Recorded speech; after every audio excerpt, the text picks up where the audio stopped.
Hello बच्चों, let's read the question. Direction in the following question, the assertion and reason have been put forward. Read the statement carefully and choose the correct alternative from the following. A. Both assertion and reason are correct, and reason is the correct explanation of the assertion. B. Both assertion and reason both are correct, but reason is not the correct explanation of the assertions. C. Assertion is true but reason is false, and D. Assertion is false but reason is true. And here assertion is given as the major constituents of biogas is methane, and reason is biogas is produced by the aerobic degradation by animal waste like cow dung in the presence of water. Now to answer this question, first we will discuss here the key concept, and here the key concept will be biogas power plant. Now according to the question, यहाँ पे हमारे पास question में assertion में दिया है the major constituent of biogas is methane.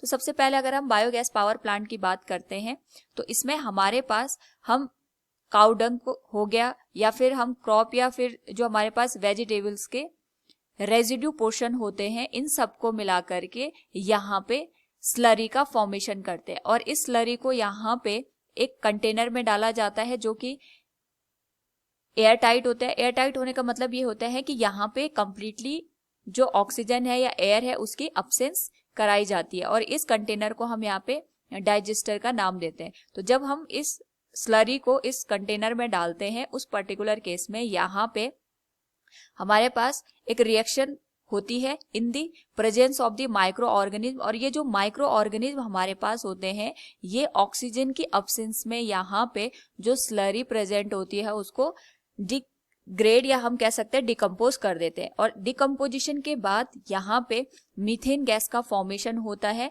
जो कि major constituents होता है बायोगैस का। तो इसमें हमारे पास अदर गैसेस भी होती है, बट 75% इसमें मीथेन अवेलेबल होती है। इसको हम पाइप के थ्रू बाहर एग्जिट कर लेते हैं, जिसका हम डिफरेंट एक्टिविटीज में यहाँ पे यूज कर सकते हैं। और जो हमारे पास रिमेनिंग पोर्शन बच जाता है यहाँ पे स्लरी का, उसको हम एज ए मैन्योर यूज करते हैं इन द फील्ड। नाउ यहाँ पे हमारे पास जो फर्स्ट पार्ट है that is major constituent of biogas is methane, it is correct one.